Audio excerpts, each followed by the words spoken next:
thought you might like a cup of tea.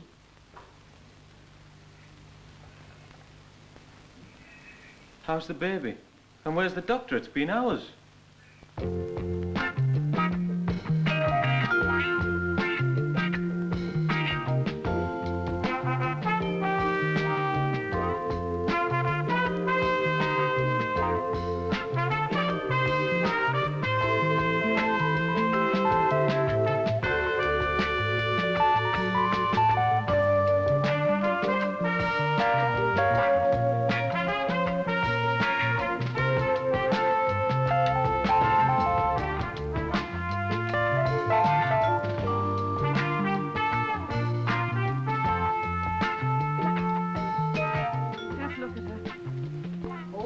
Of her sleeping peacefully now, while two fully grown adults are drooping all over the place. You're entitled to be tired, Doctor. It's after midnight. Oh. Anyway, congratulations. It wasn't only us. Put it down to the indomitability of the human spirit. The instinct for survival. Yes, it's a less pretentious way of putting it. I don't know.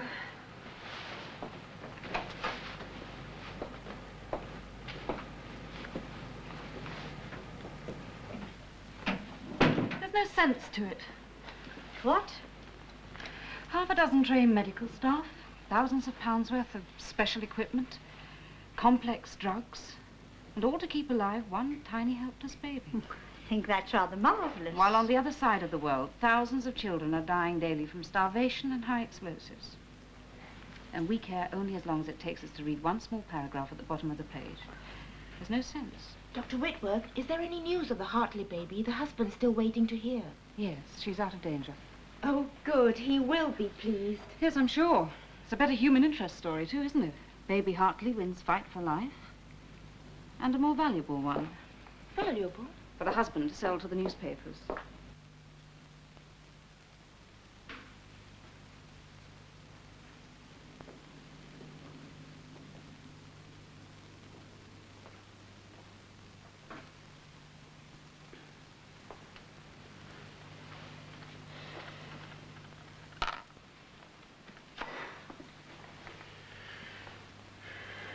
There you are.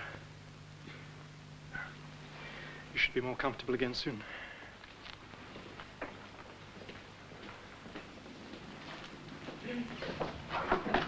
Keep an eye on him, nurse. Should be all right, but if there's any significant change in his condition... Yes, Doctor. You know, these new wards are all very well, but you can't keep an eye on the patients like you could in the old open plan. Oh, the patients like them, though. Something to do with territorial imperative. Or people feeling secure in their own small corner. Oh, sorry. Long day, Doctor. Oh, yes. Dr. Norris has got German measles. I've been standing... German measles? Been standing in for him. Never mind, you can get some sleep now. I'm afraid not. It's a letter I have to write tonight. Good night, nurse. Oh, Joanne. I'm sorry. What are you doing wandering around the wards this time of night? Watching her off at 6? I've been with the Hartley baby in the Premier Unit. What, all this time? On and off. I was worried about her. How is she? Oh, she's fine now. She was having difficulty with the breathing and running a temperature. And you've pulled her through? Oh, me and Alexander Fleming. Yeah, well done. Come and have a cup of coffee. Don't say it. Do you know, you're developing a Pavlovian reflex to any invitation. Automatic refusal. And our coffee isn't strong enough to keep an insomniac awake. All right. A cup of tea? At 12:20 at night? Sure you wouldn't like a large whiskey and a cigar? Well, you wouldn't even get a cup of tea at the Savoy at this time of night. And you certainly wouldn't get anyone to tuck you in. Now, you go to sleep, Mr. Monkton, and you can have a nice cup of tea in the morning. Good night. No, I didn't say that women don't make good doctors at all. Huh? I said that I don't think women make good doctors at the highest levels. Male chauvinist. It's because they have a greater inclination to emotionalism. Well, who says they have? You know, I've seen sane, respected captains of industry breaking their golf clubs and throwing them into a pond. And who was that cellist who put his foot through a 10,000-pound cello? That's only one sort of emotion. All right. But you can't write poetry without emotion. And all great poets are men. Or compose music. men again. Anyway, I'm not convinced that being emotional is necessarily bad for a doctor. We've all known patients who turn their faces to the wall, give up and die, and cases where doctors have willed their patients to recover. The fact remains, where are all the great women surgeons? Psychiatrists. Why did you decide to become a doctor? My father did it for me. He's a GP. When other children were given teddy bears, I was given a stethoscope. My future was as firmly fixed as a crown princess's. Well, don't make it sound like a fate worse than death. Oh, I'm just tired and depressed, that's what it is. No, I'm not. No, actually, I'm feeling quite chirpy again, thanks to you. Well, it must be me. It can't be this stuff. Yeah, well, I think I'd better get to bed before the effect wears off. Oh, well, yes, I've remembered. I've got a letter I must write. This time of night? Can't it wait until the morning? No, not this one. I haven't spoken to anyone like this since I came to the hospital. Well, it's fatigue depressing in the inhibitory centres. No, you're not doing yourself justice. It's you. Well, I'm flattered and pleased. Good night. Peter, I'm sorry. What for? If I've been a bit difficult and not very understanding. Not at all. Good night, Peter. Joanna. Oh, good night. Good night. I didn't know you were on duty, sir. I'm not.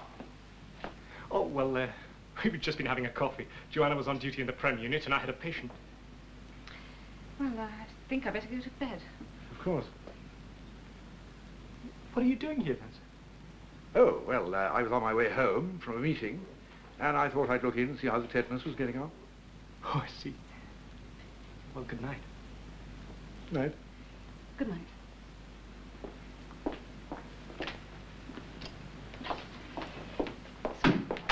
Right. Morning. Morning. The condemned man ate a hut. Sorry.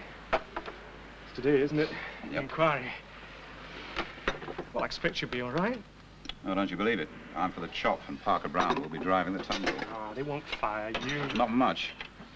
Do you know, I'm certainly beginning to sympathize with old Thorne now, and he wasn't even guilty. Oh, yes, sir. Ivor Morgan. His son and daughter-in-law came to see me the other day. You know, those two are like an undertaker's sales conference. They told me that he intends to kill himself as soon as he leaves the hospital. Rubbish. I've never seen a less probable suicide case. Oh, so your name's Edwards. What's your first name? Sister Edwards. Oh, you could never be a sister to me, sister. I'm studying anatomy.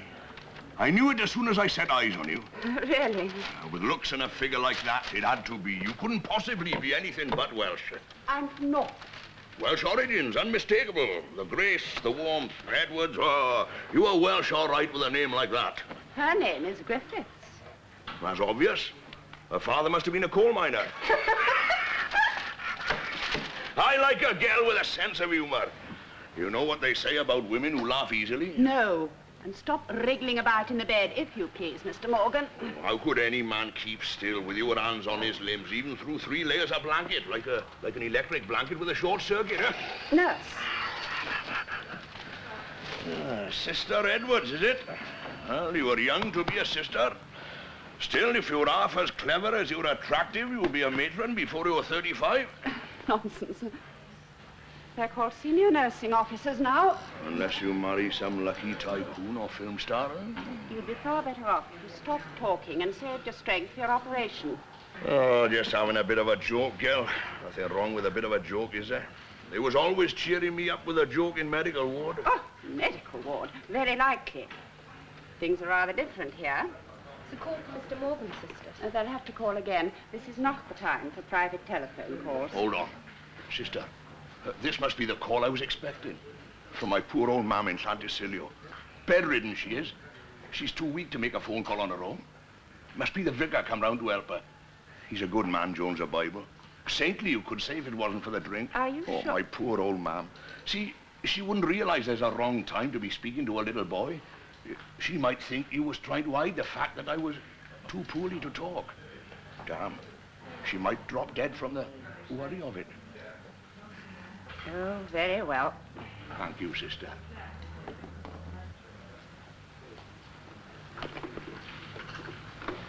You're a wicked old figure.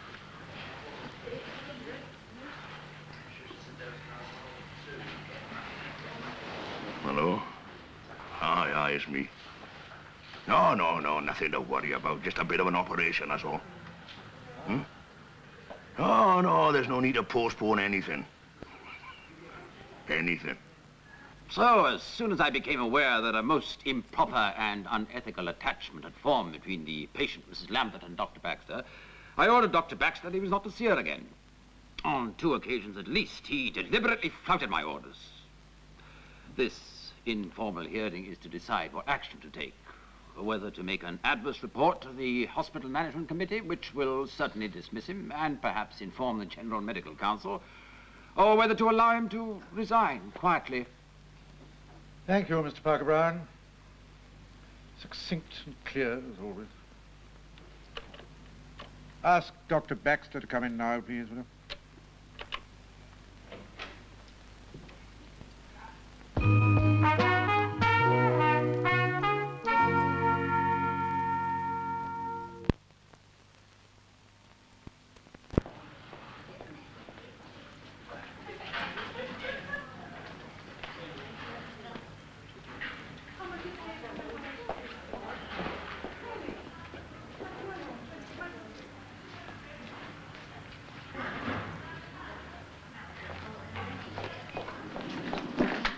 You're famous today, both of you. What? Famous. You're in the paper and everything. You and the baby. I hope she's all right now, though. I'm sure she is. My God. I'm sorry. I thought you knew. Sister, what's wrong with my baby? Why hasn't anybody told me anything?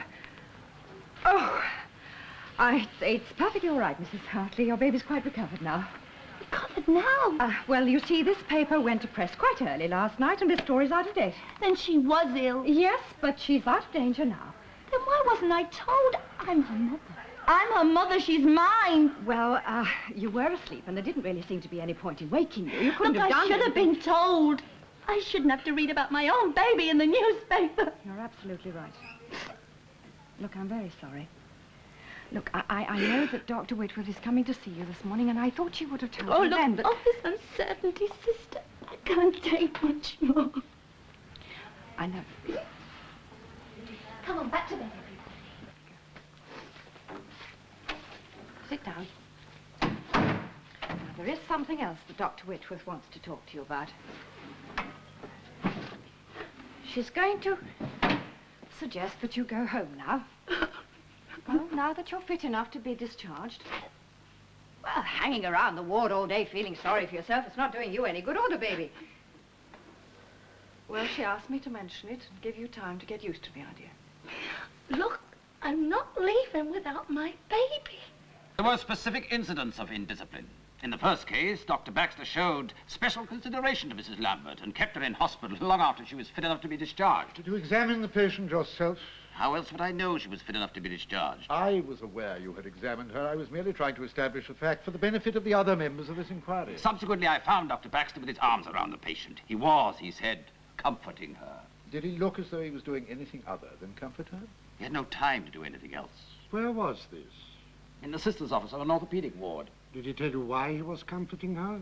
I think we might get that from Dr. Baxter himself. As a result of these incidents and Dr. Baxter's obvious affection for the patient... How was it obvious? Obvious means palpable, perceptible to the eye. I perceived it. In any case, he told me he was in love with Mrs. Lambert. Did anyone know at the time that the patient was Mrs. Lambert? No, but I am unaware in our code of conduct that improper, unethical, and scandalous behavior with an unmarried woman is considered any less reprehensible than with a married one. It has not yet been decided whether or not Dr. Baxter has been guilty of improper, unethical, or scandalous behavior. That does not affect the validity of my point. May I continue? Please do. Thank you.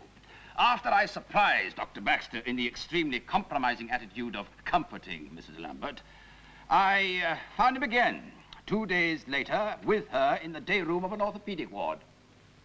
Thank you, Mr. Parker Brown. Dr. Baxter, do you have any questions you wish to put to Mr. Parker Brown? No, thank you. Anyone else? I really do think that your wife will be better off at home. Yeah. Ken! Of course, she can come and see the baby whenever she likes. But I'm quite sure that getting back to the routine of running a home will help take her mind off things. Ken, please don't make me come home. Not yet. Look, love, I'm not going to make you do anything. But it does seem a bit daft to hang around this place now you're fit again, doing nothing but moping and worrying. I want to be here day and night in case something goes wrong. And what could you do for her? They wouldn't even let you into that great glass house of a place. Dr. Baxter, were you ever intimate with Mrs. Lambert? In the sense you mean, no. Did you ever kiss her? No? Tell her you loved her? Yes, several times. Then how is it you never progressed beyond holding hands and comforting her? Well, I don't know, because she was a patient in this hospital and I was her doctor, I suppose. I was conditioned. Yes, well, all this apart, these two occasions on which Mr. Parker Brown found you with your arms round Well, her... the first time was when she met Mr. Henry Davis, the man who claimed to be her husband. The meeting had badly upset her and she just broke down. And the second occasion? She was about to be discharged from this hospital to God only knows where. I was her only friend. I hadn't seen her for a couple of days. I went there to reassure her and to tell her that I found a place for us. Us? You and her? For you to live together? Mrs. Lambert has gone home with her husband. I don't think there's any point in speculating about what might or might not have happened. Would it have mattered if we'd slept together? We were in love. The fact that I was a doctor and she was a patient didn't enter into it. We were just a man and a woman in love. Is that so terrible? I don't think you mean it here anymore, do we? I'm a mother. And you're my wife. I need you. I miss you. Those 3 babies I lost. Oh, you're a man. You don't know what it's like. No one does. So this time I thought, if it goes wrong again, I'll die. I'll just stop living. And then she was born and I can't explain to you. And now you want me to come away and leave her. Now, Ken, when she needs looking after most. But the doctors can do that better than you can. Face up to it, May. Besides, you're taking up a bed that some really sick person needs. Well, we are short of accommodation. Look, I said I'm not going to make you do anything. But you've got to admit it'll be better for everybody all round if you come home. Right? May? Suppose so. Right, that's fixed then. You're coming home. And how do you assess Dr. Baxter's capabilities? Excellent. Ethical and moral considerations aside, I have no hesitation in saying he is a young surgeon of unusual promise. Dr. Stern? I can only say that Dr. Baxter's recent behavior is of a normal abnormality, if I may put it that way. Young men notoriously have moments of illogical behavior in their relations with the opposite sex. Not only young ones. Indeed. Now, whether that affected Dr. Baxter's judgment as a doctor, I have no way of knowing. It did not. Then I should say that his irrational behavior was purely temporary and not indicative of a basic instability or so-called personality defect. You mean he lost his head for a while? Hmm? Well, yes, you might put it like that. Gentlemen, we have 3 choices. No action, to call for Dr. Baxter's resignation, or a formal report to the Hospital Management Committee. I suggest a secret vote with a simple majority to decide. Now, you've all heard Mr. Parker Brown's assessment of Dr. Baxter's capabilities. Neither this hospital nor the profession would wish to lose the services of a young doctor of his ability. I think that a reprimand and a stern warning as to his future conduct would be enough. I'm afraid I can't be as lenient as that. There are 2 points at issue here. There is no need for me to enlarge on the solemn duty we have towards our patients. We all know that a sexual relationship with a patient is one of the worst offenses against our code of behavior. That is the first point. The second point is one of discipline. I gave Dr. Baxter explicit instructions relieving him of Mrs. Lambert's care, and I ordered him not to make any contact with her whatsoever. He disobeyed those explicit instructions. In a hospital, one of the bedrocks is discipline. Without it, there is chaos. We should report the entire matter to the management committee. You do realize that that would mean his dismissal from this hospital and a probable appearance before the GMC's disciplinary committee. I repeat, I don't think it would be unreasonable to report it to the hospital management committee, but I think it would be most unreasonable for us not to call for his resignation at the very least. We shall be failing in our duty. Very well. Gentlemen, shall we proceed to the boat?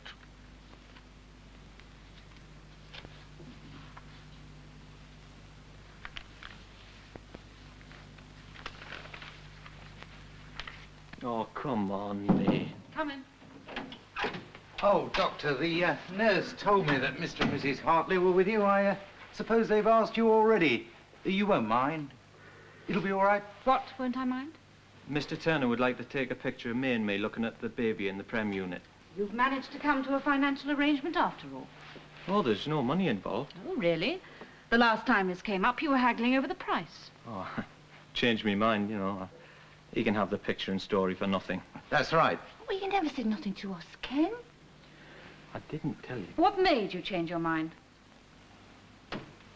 I just had second thoughts, I suppose. And Mr. Turner had no part in this sudden access of disinterest? I don't know what you mean. Not being interested in money all of a sudden? Well, Sam did have a few words with us, like, and I saw I was being a bit unreasonable, you know. What was the argument that persuaded you? Well, he just... There was nothing in particular. Anyway, the right sort of publicity could be worth a lot more than money, couldn't it? Do tell me how.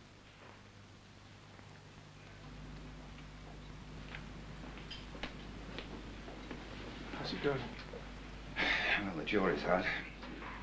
They don't know whether to let me off with a hanging or pull my fingernails off first. You should have heard Parker Brown. He made me sound like a homicidal sex maniac. Good luck.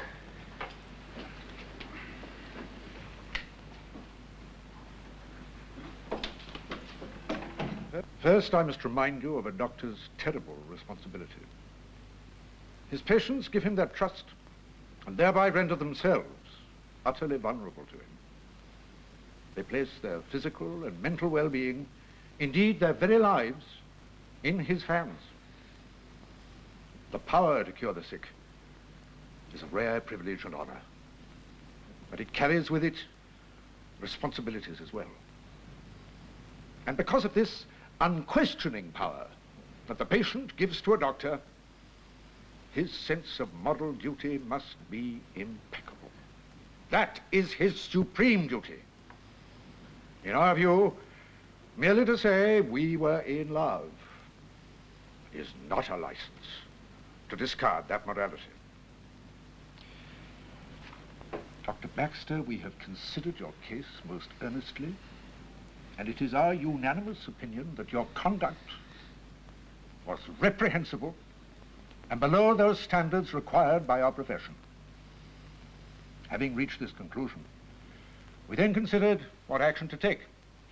Now, the purpose of this informal meeting is to leave open the possibility of leniency if we felt you deserved it. So, alternative to dismissal by the Hospital Management Committee, it was suggested that you be called upon to resign immediately. You would then cease to be a member of the staff of this hospital, but no official report would be recorded against you. After some discussion, this is what we have decided.